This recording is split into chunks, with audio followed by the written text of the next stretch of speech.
Hello everyone. So in this video, we're going to continue the discussion on getting the antiderivative of functions. Now in our previous video, ang kinonsider pa lang nating mga functions ay mga polynomial functions saka rational functions.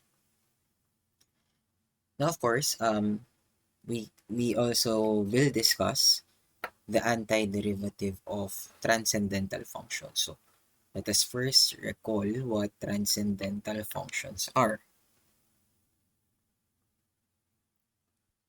Okay, what are transcendental functions? These are the functions which are not algebraic. When we say a function is algebraic, it can be expressed as a finite combination of algebraic operations. With algebraic operations such as addition, subtraction, multiplication, division, raising to a power, taking the square root, etc. But we cannot do the same for what we refer to as transcendental functions. Some examples or the examples include trigonometric, exponential, logarithmic, and inverse trigonometric. Okay, so in particular in this video, we're going to consider trigonometric, exponential, and logarithmic.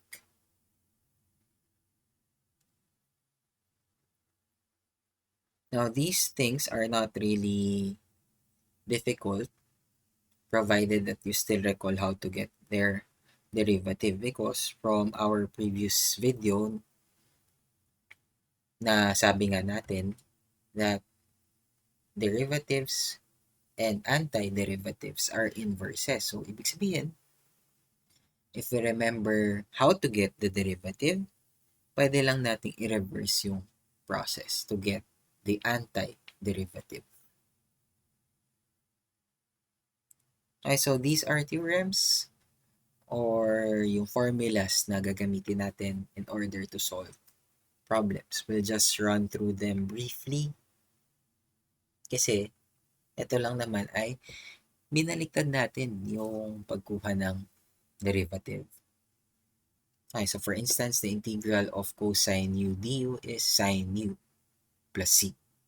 In the same manner that the derivative of sine is cosine u. Ganun lang iisipin natin. Ang derivative kasi ng sine ay cosine u. So, ang ibig sabihin, ang antiderivative ng cosine u ay sine u. Okay? We just have to take into account yung sine. For instance, if we take the derivative of cosine, ang makukuha natin ay negative sine. So, kapag babalik ta rin lang natin yung process, this time, we want to get the antiderivative of sine, ang makukuha natin ay negative cosine.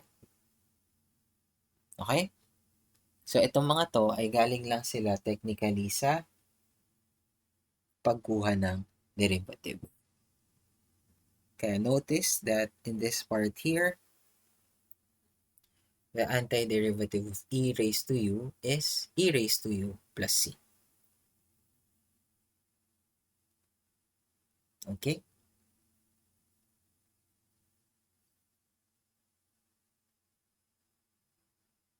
Now, let's solve some examples.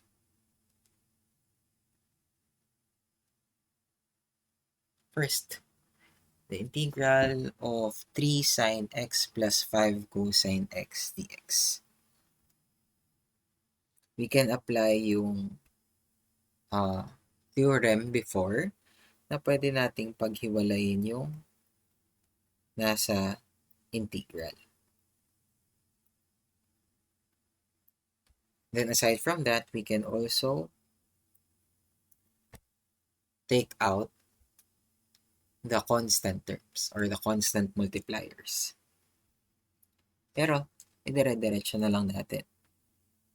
So, this is ang antiderivative ng sine ay negative cosine. So, we have negative 3 cosine x plus 5 sine x plus c. Next, this is a combination of a trigonometric uh, function and a polynomial function. So again, pwede natin paghiwalayin yung dalawang terms. Ang integral ng cosecant squared x ay negative cotangent x. Then we have plus 2x plus c. So of course, kailangan lang natin maalala yung theorems na nilista natin sa taas. Next two examples. Okay, the integral of 1 over secant x dx. Now, this one, wala siya dun sa nakalista, no? Or wala nga ba? Kasi pwede naman natin itong isulat as the integral of cosine x dx. So, as long as we remember our trigonometric identities,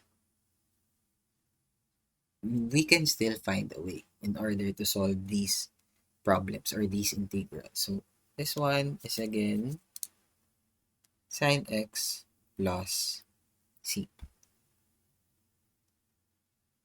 So, may extra step lang na involved that we have to recognize that this is cosine x.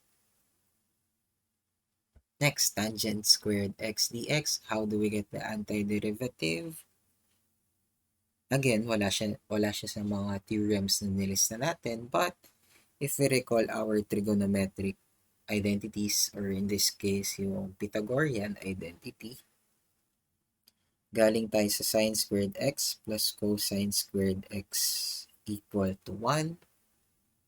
If we divide everything by cosine squared x, we will get tangent squared x plus 1 equals secant squared x.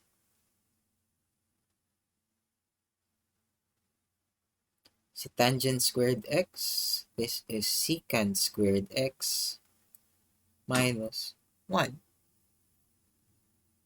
So we can actually rewrite this as the integral of secant squared x minus 1 dx. Now, the good thing about this one is meron na tayong alam for the antiderivative of secant squared x, which is tangent x.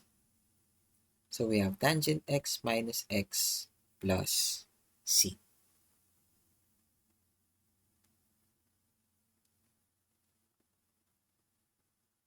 Okay, next example. So, nakikita nyo na we can simply apply known trigonometric identities in order to find the antiderivative.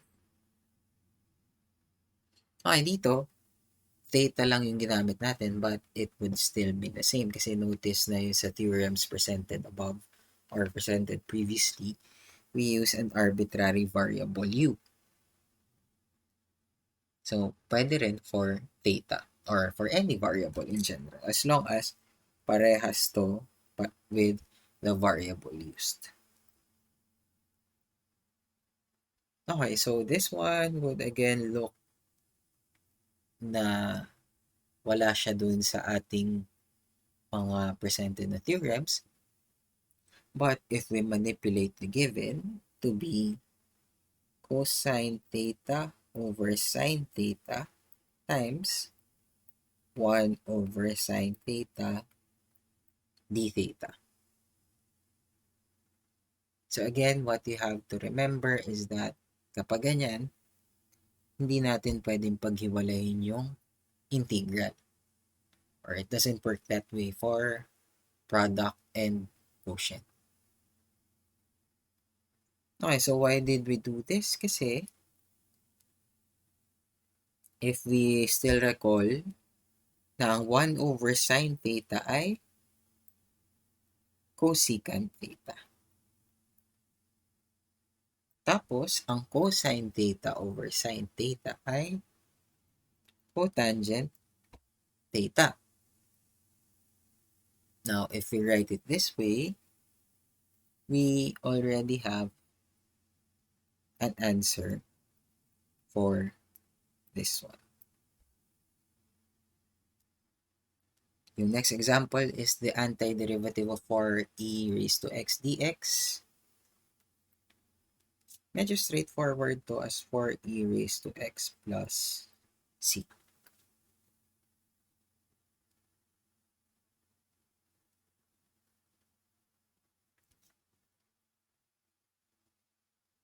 Again, this is also straightforward. We just have to identify that a is 3. So this is 3 raised to x ln 3 plus c.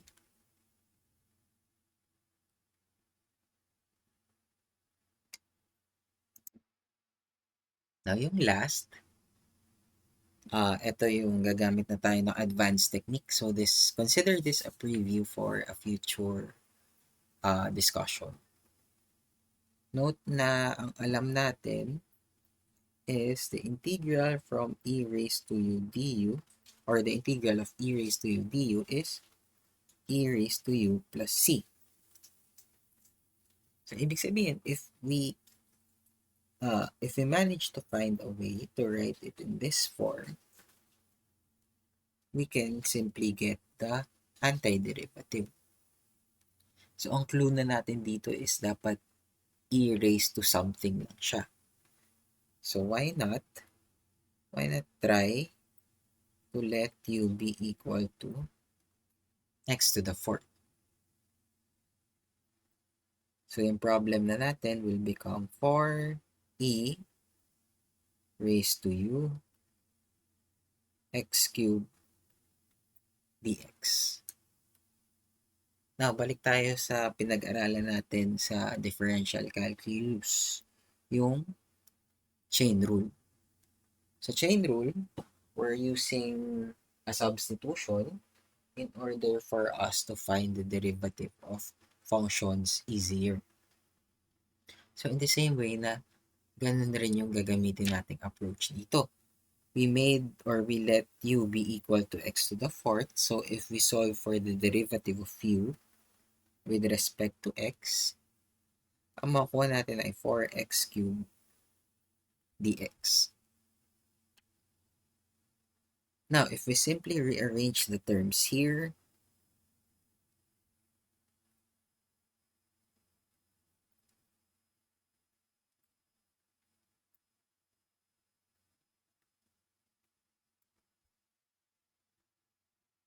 notice na, palitan ko yung kulay.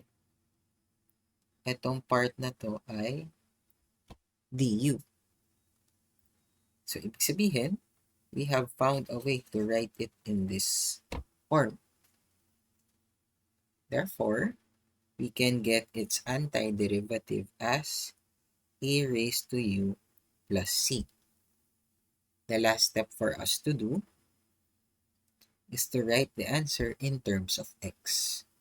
So, e raised to x to the 4th plus c. If we're not sure, pwede naman natin kunin yung derivative nito. So, sa pagkuha ng derivative nito, gagamit na tayo ng chain rule, which is exactly what we did in the reverse process. Okay, so again, this is a preview of a technique known as substitution in order to find the antiderivative of functions.